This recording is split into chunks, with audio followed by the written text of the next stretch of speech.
Hi everyone, it's Susie and I'm down at my usual spot by the river where I come to give devotion, time with God, and to hear His voice.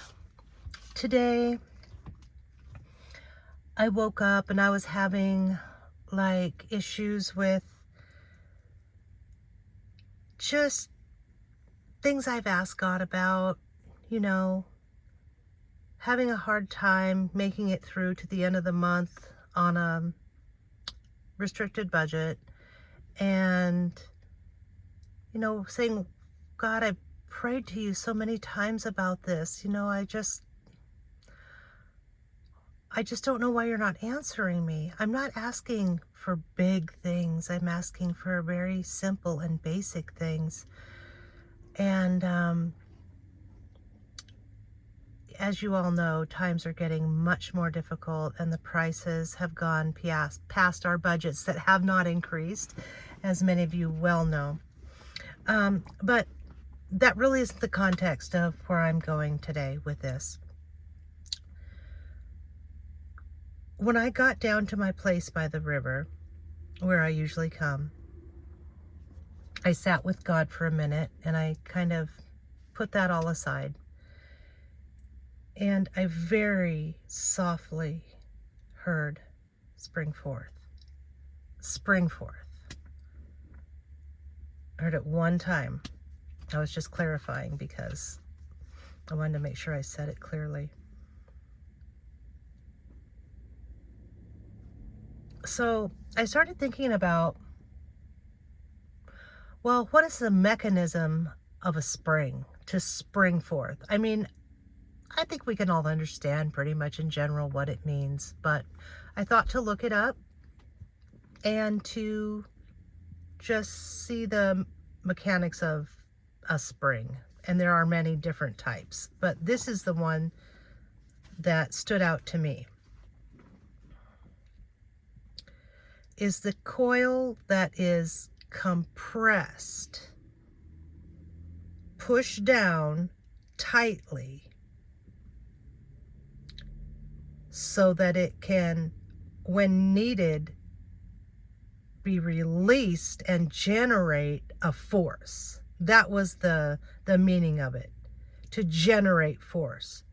And I saw that in order to do that, this spring has to be compressed down and locked into place until the time of its use, when it needs to be used, and then it is let go and it springs open and generates a force to accomplish the goal of the spring.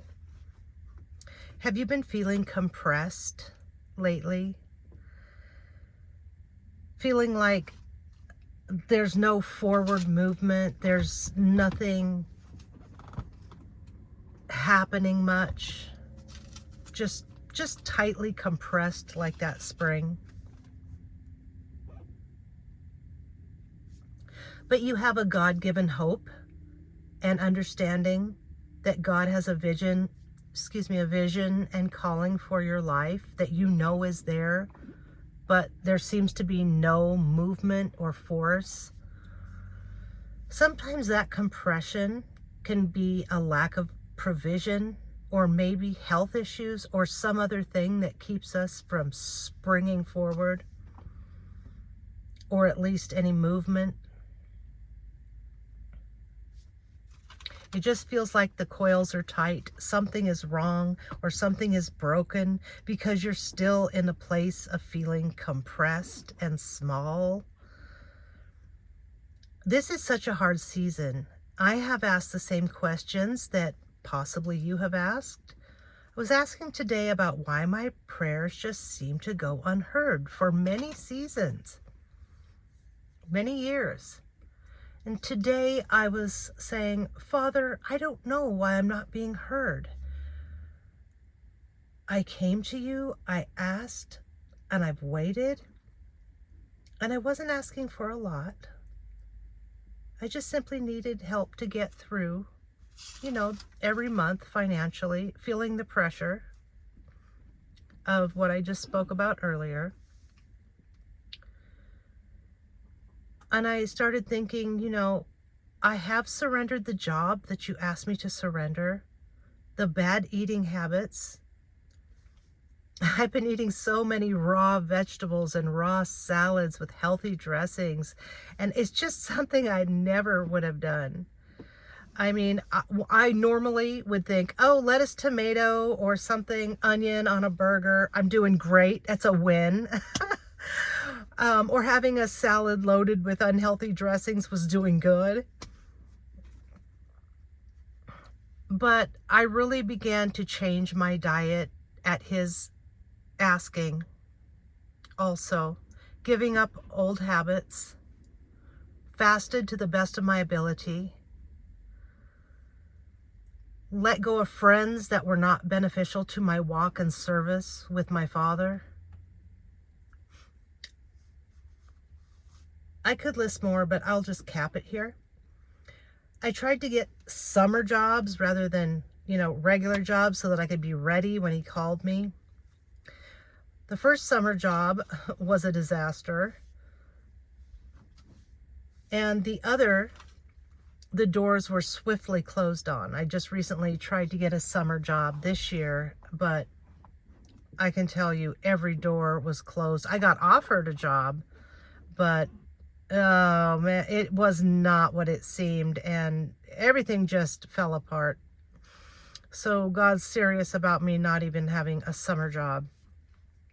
But the reason that, I wanted to do something is because, kind of been programmed to this worldly, thing your mother and father tells you, or your grandpa or grandma or someone, and that says, well, you got to get off your behind and do something to help yourself. But that isn't what God said to do. Today, I prayed again, Father, I'm not asking for much. I just need help for groceries, a little groceries for the end of the month, gas to get to my location where I can pray with you, and I enjoy having my morning coffee down here. Just simple requests. I cried out to him knowing that his nature is kind and that he blesses his children, of course, and that he does care for them. And I know that full well that he has cared for me. And that it isn't too hard for him to meet any request, but I didn't hear anything.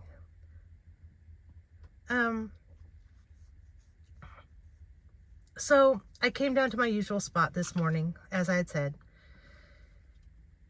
and I heard him say very softly, spring forth. He has given me many uplifting words for my hope and my future, but yet I was perplexed as to why my simple requests weren't being answered. I still feel compressed, pushed down, and locked into place is what it feels like.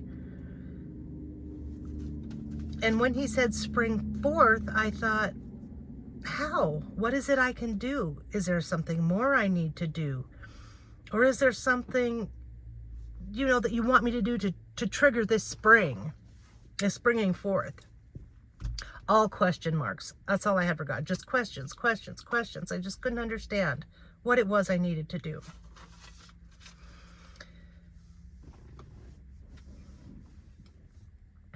It feels like being set like a trap, very rigid and locked into place.